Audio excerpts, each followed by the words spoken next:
So in mid-18th century England, Charlotte Lennox was a literary superstar. Over the span of a 43-year writing career, she produced novels, plays, poems, criticism, and translations, and became an active voice within Samuel Johnson's literary circle. As her biographer Susan Carlyle notes, Lennox, quote, defies many commonly held beliefs about 18th century women writers, end quote. For outside her status as an esteemed novelist, she also became a prominent interlocutor in the critical conversations within the literary marketplace. Despite this stardom, Lennox's role as a translator is still massively underexplored. This is surprising, considering that Lennox translated the same number of works as she wrote novels, elevating her reputation to that of an esteemed translator both at home and abroad. Moreover, the little critical attention that Lennox's translations have received has focused on only those from French. Her Italian work has never been explored, and that's what I intend to shed light on today. Her Italian translations are found in her groundbreaking work, Shakespeare Illustrated, published in 1753 and made up of 3 volumes that are composed of translations of the Italian and French sources that inspired Shakespeare's plays, along with summaries of the plays and her own critical commentary. Even though her work has received a lack of critical attention over the centuries, Shakespeare Illustrated was immensely popular in its time and is a notable text for a number of reasons. As is well known, Lennox was the first English woman to have published a critical text taking on Shakespeare's works, therefore making her work crucial to our understanding of the history of Shakespearean scholarship and women's criticism. Secondly, not only did Lennox identify new sources behind Shakespeare's plays, she also translated some of these original texts into English for the very first time. Her Italian translations include works by Giovanni Boccaccio, Ludovico Ariosto, Giraldo Cinthio, and Matteo Bandello, all major writers of the Italian Renaissance. These translations, as well as her criticism, consistently challenge Shakespeare's characterization of women in his adaptations of the original sources, and the modifications she makes focus on rewriting representations of femininity at a time in which the cult of womanhood was predominant in social discourse. It is therefore my objective to shed new light on Lennox's identity as a translator and Shakespearean critic by exploring the ways in which she rewrites Italian women's stories for an English audience, and how the nuances of her translations both challenge and conform to dominant 18th century ideologies of femininity and nationalism. In order to understand the strategies that Lennox adopted in her translations, it is necessary to first consider what the literary environment looked like for a woman translating in the 18th century. At the time that Lennox was writing, translation was at the forefront of the literary mind. As Carlyle states, quote, at mid-century, 20 to 30% of novels were translations, end quote.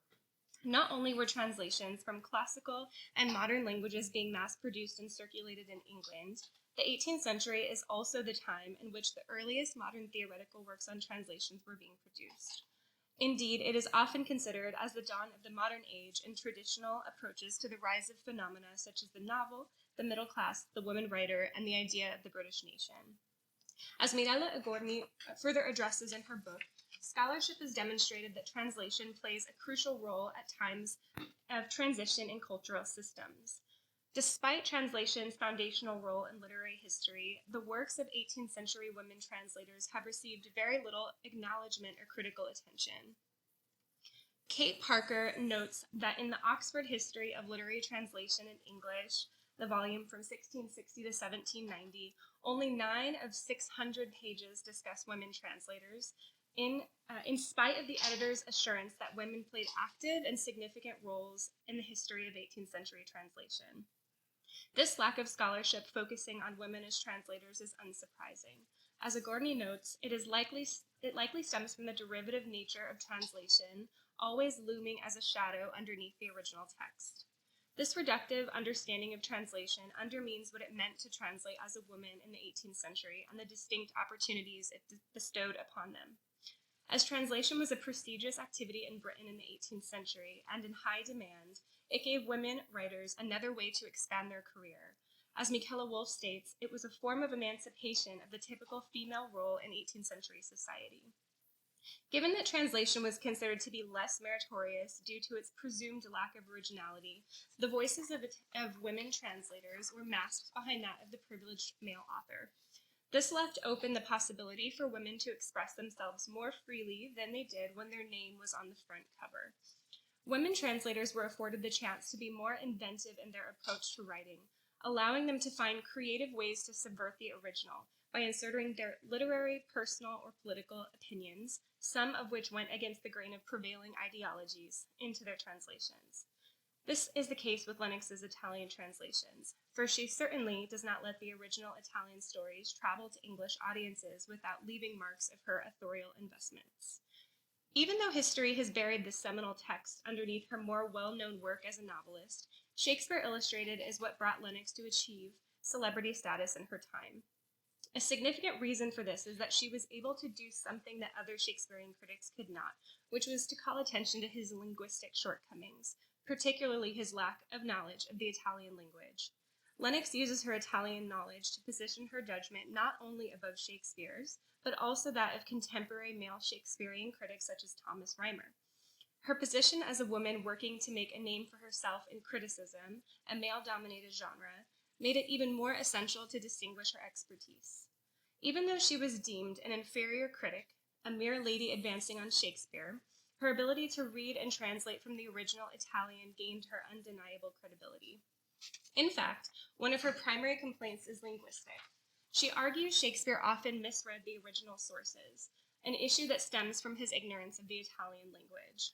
She claims, for instance, it is very much to be doubted whether or not he understood the Italian and French languages, since we find he made use of translations from when he borrowed of their authors. She also challenges his status as a genius by accusing him of lacking originality and bastardizing the mostly female characters he's drawing upon from his sources by stripping his heroines of the power, strength, and dignity that was visible in their original counterparts. This stance appears repeatedly throughout her work, some notable comments being, I think wherever Shakespeare has invented, he is greatly below the novelist, since the incidents he has added are neither necessary nor probable. The character of the heroine is more exalted in the original than the copy, but the play is full of such absurdities, which might have been avoided had the characters as well as the action been the same with the novel. While her criticism often states the problems as being with characters more generally, it's in her translations that her protests against the mischaracterizations of women come to light. So let us turn to the translations themselves. Lennox translated 7 Italian novellas for Shakespeare Illustrated, and my chapter engages with 3 stories which received the most notable changes. Today, I'll engage with one of these stories, Boccaccio's 9th novel of the Second Day, from the Decameron, which becomes Shakespeare's Cymbeline, as it is the one of which Lennox is the most critical. Thematically, there are common threads that run across each of the 3 stories. All of the main heroines are seriously wronged by men, all are found to be innocent, and all ultimately receive justice for the acts committed against them. However, the scale of these wrongs vary drastically, as well as the justice that the heroines receive. Therefore, I will consider how the gravity of the misfortune affects the way that Lennox translates their stories. Her translation method is subtle, yet meaningful. It consists of producing a mostly faithful, in quotes, translation and choosing strategic moments to incorporate her modifications, all of which are consistent. They work to highlight the heroine's virtues, emphasize their intelligence, love, and devotion, and showcase the depth of their thoughts and savviness of their strategies in seeking to attain their desires. It must be mentioned that she also makes modifications that are less progressive. For example, she censors sexually explicit scenes, highlights libertinism in the anti-heroine figure, and reinforces Italian stereotypes in the original counterpart to the infamous Shakespearean villain, Iago from Othello. In considering the nuances of her translation approach, it's important to recall the pressures placed upon women critics trying to make a name for themselves in a patriarchal literary market that emphasize the importance of virtuous domestic womanhood as vital to the integrity of the English nation. When confronting Shakespeare Illustrated, we must constantly remind ourselves of the text's subversive nature. In taking on not only the most idolized figure of English literature and culture, but also dominant male voices in the literary scene, Lennox does an artful job of treading the line between risk-taking and adhering to convention. In so doing, her text was able to achieve the widespread attention that it could not have otherwise if she had taken a more radical stance against the predominant ideologies of her time. Therefore, I aim to demonstrate how we can find meaning and impact even in the subtleties of Lennox's translations, and how she managed to find ways to make her women defy the limitations previously placed upon them. In her translation of Boccaccio's ninth novel of the second day from the Decameron, the source story for Shakespeare's Cymbeline, we encounter a new style of invention in which Lennox takes more liberty in adding and removing content from the original tale. Her changes all work towards the same objective of enhancing the heroine's characterization. The novella recounts an unfortunate bet that an Italian merchant, Bernabo, makes with another merchant, Ambroduolo. It begins when Bernabo hears Ambroduolo stating that all women are unfaithful and incapable of resisting their desires. Bernabo, believing his own wife, Ginevra, to be loyal and virtuous, challenges Ambroduolo to try and tempt her into committing an act of infidelity. When Ambroduolo finds a way to cheat and deceive Bernabo in order to make him believe he succeeded, the poor merchant loses his money and orders his wife to be killed. Ginevra escapes, disguises herself as a man, and begins to serve the Sultan.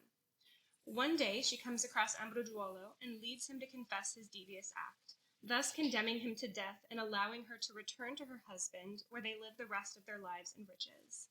If we focus on Ginevra, the story reflects upon the wit and virtue of a woman who's capable of overcoming the patriarchal hierarchy that forces her into such an unfortunate situation.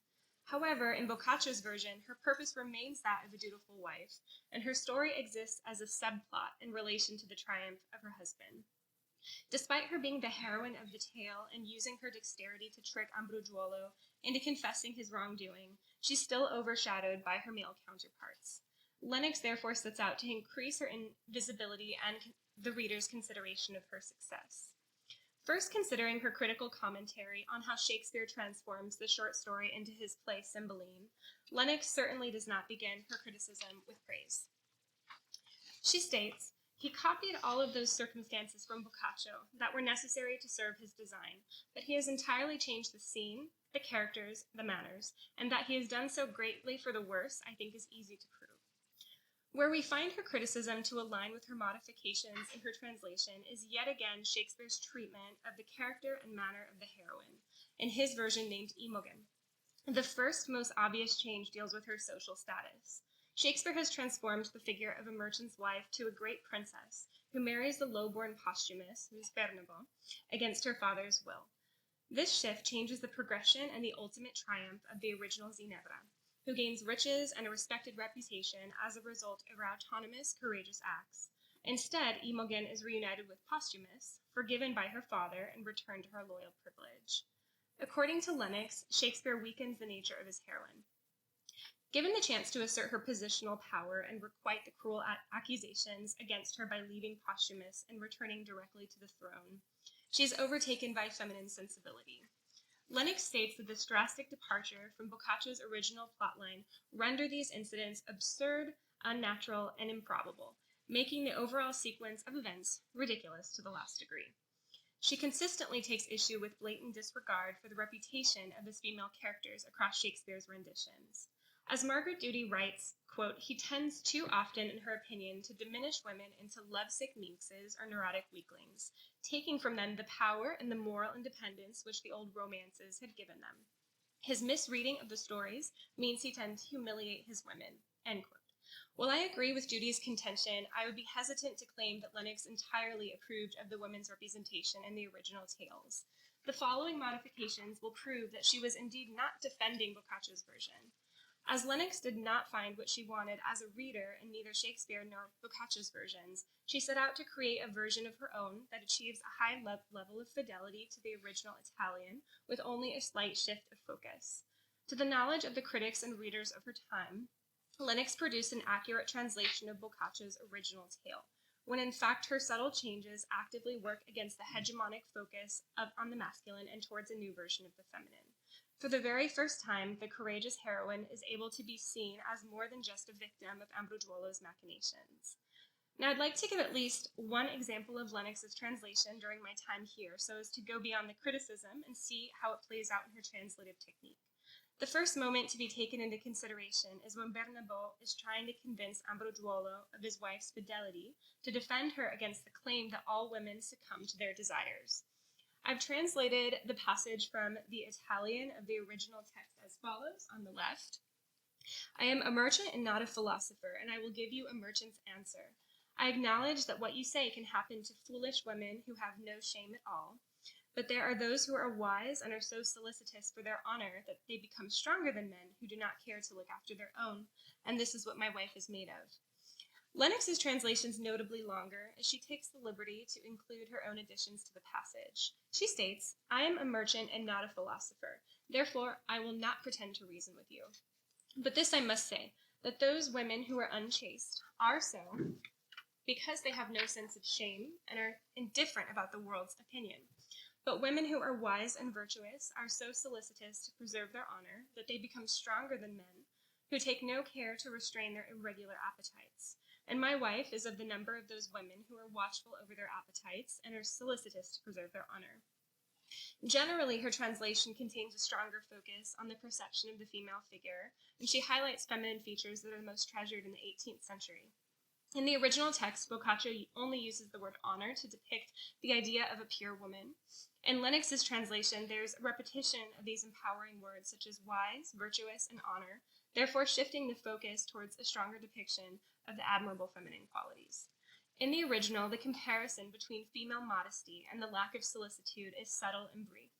In Lennox's translation, her language regarding the comparison is much more compelling, as she refers to the honorable woman as stronger than a man, exemplifying her fortifying respectability. Lennox is also more critical towards the male figure. Instead of simply stating that he has no such solicitude, she further states that they have no care to restrain their irregular appetites. We also see at the end of the passage that Lennox elongates Bernabotte's reference to his own wife and reiterates her innate sense of virtue through highlighting her capability of watching over her appetite. And she ends the passage with the repetition of the key phrase describing Ginevra as one of the women who is solicitous to preserve their honor. Through modifying the language of this telling moment of the story, Lennox successfully shifts the focus away from Bernabotte and Ambrogiuolo and characterizes the female figure in the story, thus giving Ginevra a sense of identity outside of her domestic role. It's also interesting that Lennox decided to translate the initial words of Bernabotte in a way that demeans the character of Ambrogiuolo. As she writes, I will not pretend to reason with you, instead of simply I give a merchant's answer. This suggests a preference to give Bernabotte a sense of moral superiority over Ambrogiuolo, therefore placing the character who praises the figure of the strong woman above those who demean women through sexualizing them. Lennox both expands on one of the most telling speeches in the short story on the defense of women and ennobles the language through rewriting a section to further idolize the figure of the virtuous woman. The fact that Lennox chose to elaborate on this specific passage gives a compelling message. She puts the praise of woman in the mouth of the male protagonist of the story, as he is insulting masculine behavior in a way that strengthens the conception of the honor and ethics of women. Lennox's modifications bring the reader's focus to the importance of female agency in a patriarchal society, thus eloquently fitting in with 18th century ideologies of femininity in Britain. I wish I had time to dive into the rest of Lennox's translations, as they truly are fascinating and reveal much to us about her identity as a translator and a Shakespearean critic. However, if there's one message that I'd like to leave behind, it's that Shakespeare Illustrated deserves more scholarly attention, not only to understand the work as an essential component in the history of women criticism, but as a complex cultural study.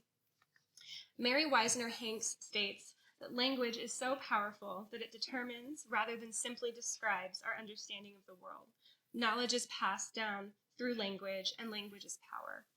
Shakespeare Illustrated demonstrates precisely how language is at the core of Lennox's craft, and that her attention to it exceeds that of her contemporaries.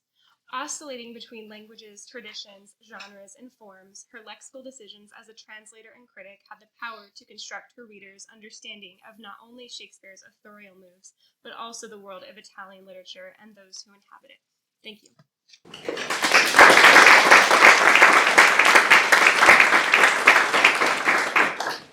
Thank you very much, Kiawna, for this first stirring presentation. And we have a 10-minute Q&A session. So if you're more than welcome to ask questions of our first speaker.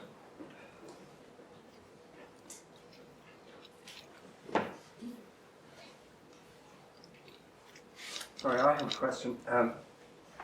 I'm curious to know how it is that she came to be a translator. That is, did she have a patron, or did she mix in literary circles, or how did she find herself in a position where she was a translator?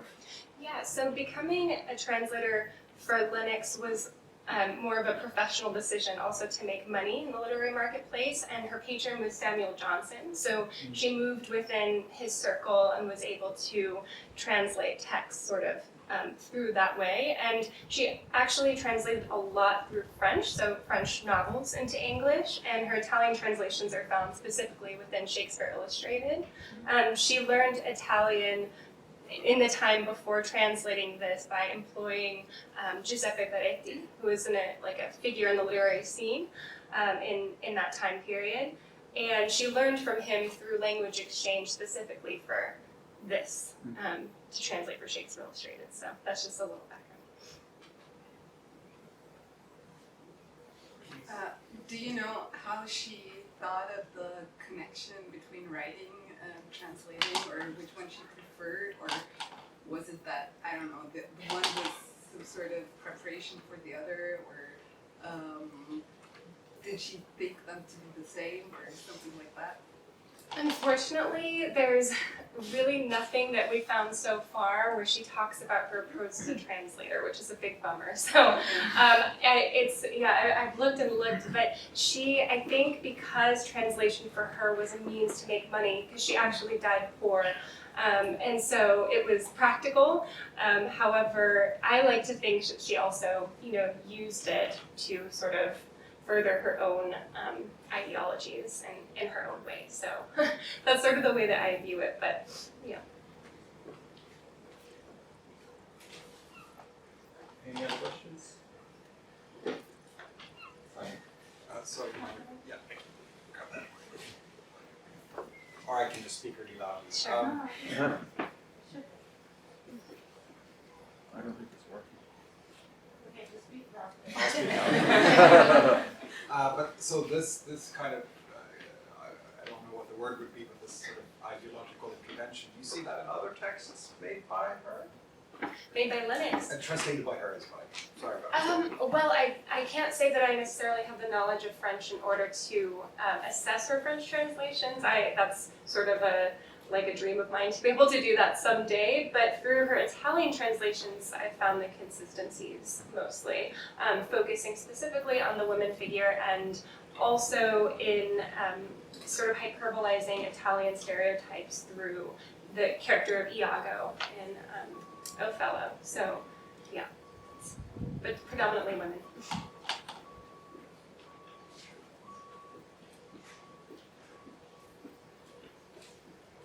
Do we have any other questions?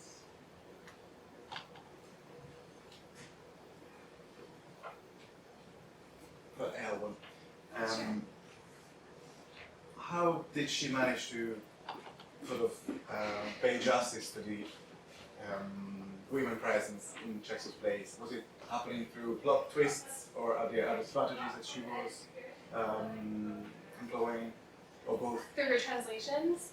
So she consistently sort of gives women a bit more of an internalized presence. So she gives readers the opportunity through her translations to understand sort of what they're thinking by sort of subtle additions to the text. So she increases the presence of the internalized state of the woman. She will also, I think, often sort of give them additional adjectives or highlight their courage, their virtue, which for her, virtue meant something a bit different from what predominantly was meant in the 18th century as sort of domestic motherhood and all of that. For Lennox, it's more focused on the courage, sort of a woman's intelligence, a woman's wit. So she has her own understanding of virtue that she writes through her own novels that we see consistent in her translations and the way that she sort of gives these women, instills them with virtue, or sort of brings them out. I hope that answers your question. No, thank you. Yeah. So I have one further question, if I might. Did she rely on translation to make a living, or did she have a private income so that it didn't matter how successful her translations were? I think it always mattered how successful, based off of the most recent biography of Charlotte Lennox, she never really enjoyed a life of financial comfort. So translation was essential for her to continue to gain an income. So yeah, she kind of translated and wrote novels as much, but she also translated just as much novels as she wrote for the purpose of continuously bringing in money to support her family. Were her translation popular among women readers? That's a really good question. At the moment, we just know, I mean, at least through her biography, that they were very popular and very well read at her time, but in terms of the demographics of readership, there's not so much information, but that would be great to look further into. I was just wondering, was she acknowledged as the translation in English publications? I'm sorry? Sorry, my voice isn't very loud. Was she acknowledged as the translator in the English publications? And was her name listed, or? Well, these Italian translations are embedded within her specific work, which is Shakespeare Illustrated, so it's completely like her translations and her criticism. In terms of her French translations, I think she was known as the translator of Sully, which was another sort of French novel, and it would have been known by readers that that was her, I believe. So, yeah, probably the answers, yeah.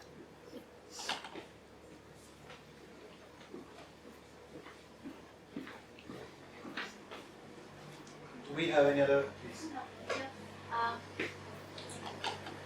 First of all, your presentation was really interesting. I didn't know what Lena said also. It was very interesting to me. You might have said it before, I might have missed it, but I was wondering, is there like some sort of parallelism between Lennox novels and Lennox translations in terms of highlighting femininity, highlighting women's virtue? Yeah, she does exactly that. So what I found most interesting when I was first a student of Lennox's novels during my master's was she focuses a lot on the virtue of women. Like virtue is a very large signal word for her female characters. And so when I started reading her Italian translations, I noticed that the word virtue would come out a lot more in her translations. And she actually, this story, she cuts out an entire section of the original, which actually sort of mentions the success of the husband, and she finishes it with Ginevra's success, and the last word of the text is virtue.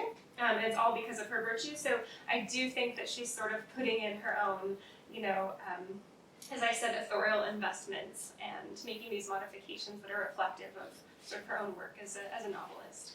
Thank you. Anybody else? Okay. Thank you very much again. You.